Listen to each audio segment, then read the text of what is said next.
माझ्या सर्व समस्त प्रिय भारतीय बंधू आणि भगिनींनो, आम्ही आज आपल्यासमोर एक पथनाट्य सादर करीत आहोत. त्याचा विषय आहे जागरूकता संविधानाची.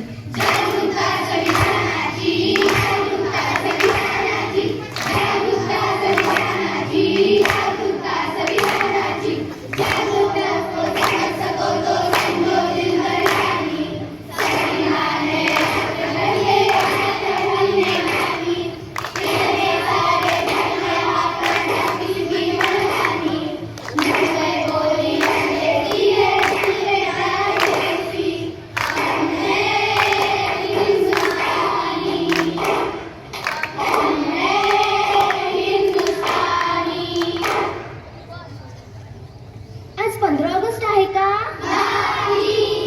मग 1 मे आहे वाटते. मग तू हा झेंडा घेऊन का फिरतोस? अरे तुला माहित नाही का, आज आपल्या संविधानाचा जन्मदिवस आहे. मी तर मुख्यमंत्र्यांचा जन्मदिवस ऐकला होता. मी तर प्रधानमंत्र्यांचा वाढदिवस ऐकलं होतं.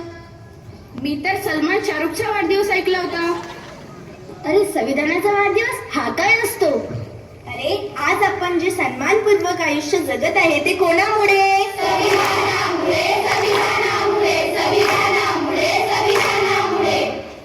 70 वर्ष झाले आपला देश स्वातंत्र्य होऊन. का तुम्ही संविधान वाचले?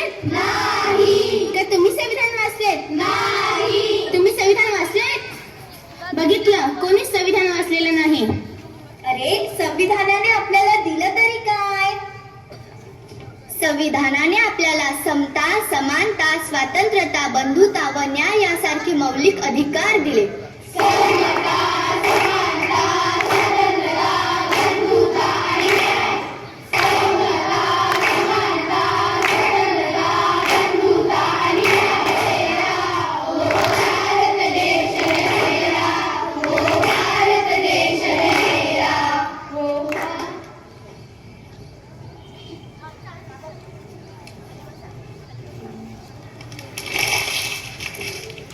हे काही कामाचं नाही. अरे हे तुमचं काहीतरी पडलं. ती माझ्या काही कामाची नाही. अरे ही तर आपल्या संविधानाची उद्देशिका आहे. ते काही माझ्या कामाची नाही. तुम्ही काय करता? आरोग्य विभागात काम करते. तुम्ही? मी PhD करत आहे. तुम्ही? मी बँकेत काम करते. तुम्ही एवढ्या शिकलात, तुम्हाला शिक्षणाचा अधिकार कुणी दिला?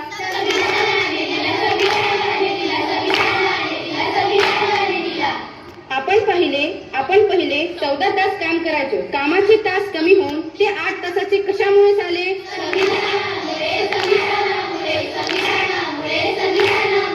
आज भारताची महिला पंतप्रधान बनली, वैज्ञानिक झाली, सैन्यामध्ये भरती झाली, ते कोणामुळे?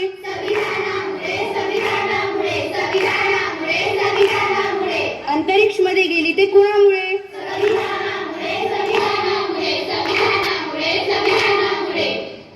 मला माफ करा. मला पण माफ करा.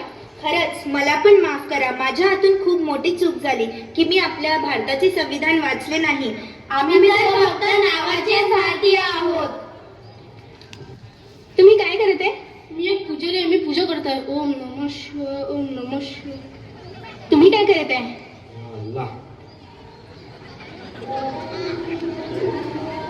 तुम्ही काय करताय?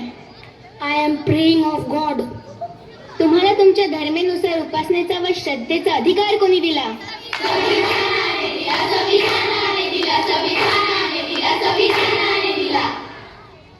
चला तर आज आपण सच्चे व खरे भारतीय बनूया व संविधानाची जागरूकता करूया.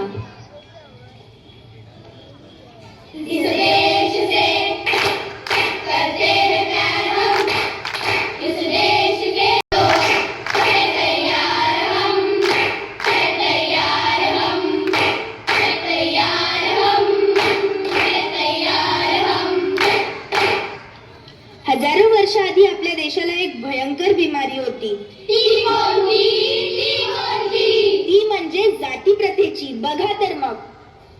माय लय तहान लागली. लय तहान लागली. बाईसाहेब, माझ्या लेकीला लय तहान लागली हो. माय लेक मरून जाईन हो. थोडस पाणी देता का हो? तू तर शूद्र आहेस ना. नगा मी नाही देऊ शकत पाणी. तुला पाप लागेल मला. चल जा इथनं, चल जा लवकर. मी तुमच्या पाया लागते हो. लेकीले पाणी द्यावं. ओ भाऊ साहेब, माझी लेक मरून जाईन, माझी पोरगी मरून जाईल, मला थोडस पाणी देता का हो? शिव, अरे तुमच्या लोकांची तर सावली पल जरी पडली तरी पाप लागते, पाप. म्हणे पाणी द्या पाणी, त्यापेक्षा तुझ्या पोरीने मारून टाक.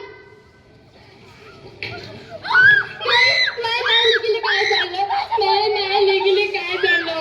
थोडस पाणी द्यावं माझ्या लेकीला, माझी लेक मरून जाईन, थोडस पाणी द्यावं. पाणी वाग मार, पाणी वाग मार, पाणी वाग,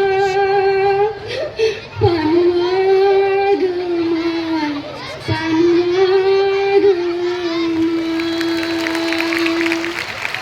बघितलं, पाणी तर निसर्गानेच दिलेली ठेव आहे ना. त्यासाठी सुद्धा काही समाजाला गिडगिडत मरावे लागत होते. ही अवस्था होती आपल्या देशाची. आता तशी अवस्था राहिली नाही. असे जर वागले तर गुन्हा दाखल होतो संविधानाच्या कलमेनुसार. सर्वांना समान वागणूक व समान जगण्याचा अधिकार मिळाला तो कुणामुळे? संविधानामुळे, संविधानामुळे, संविधानामुळे, संविधानामुळे.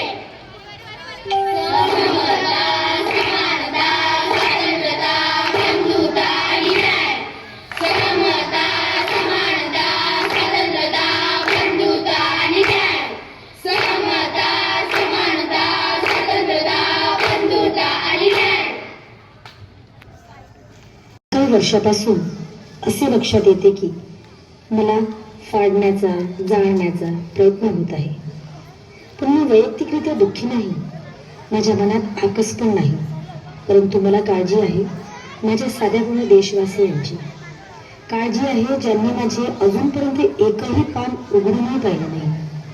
माझ्या 395 कलमांमधून या देशातील शोषित, पीडित, वंचित, आदिवासी, दलित, शेतकरी, महिला, विद्यार्थी, नोकरदार या सर्वांना अनेक अधिकार, हक्क आणि स्वातंत्र्य मिळाले आहे ते याच संविधानातून. बहुतेकांना तर हे माहीत पण नाही. 26 जानेवारी 1950ला मी येण्यापूर्वी येथील लोकांची अवस्था अतिशय दयनीय होती. स्त्रियांना तर जनावरांपेक्षाही वाईट वागणूक होती. परंतु माझ्या आगमनामुळे सर्वांना समान अधिकार व माणूस म्हणून जगण्याचे स्वातंत्र्य लाभले. माझ्या प्राणप्रिय भारतीयांनी, मी कोणत्याही एका जातीसाठी किंवा धर्मासाठी काम करीत नाही.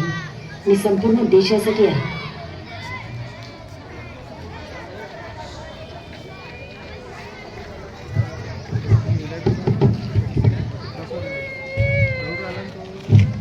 आम्ही भारताचे लोक, भारताचे एक सार्वभौम, समाजवादी, धर्मनिरपेक्ष, लोकशाही गणराज्य घडविण्याचा व त्यांच्या सर्व नागरिकांस सामाजिक, आर्थिक व राजनैतिक न्याय, विचार, अभिव्यक्ती, विश्वास, श्रद्धा व उपासना यांचे स्वातंत्र्य, दर्जाची व संधीची समानता निश्चितपणे प्राप्त करून देण्याचा आणि त्या सर्वांमध्ये व्यक्तीची प्रतिष्ठा आणि राष्ट्राची एकता आणि एकात्मता यांचे आश्वासन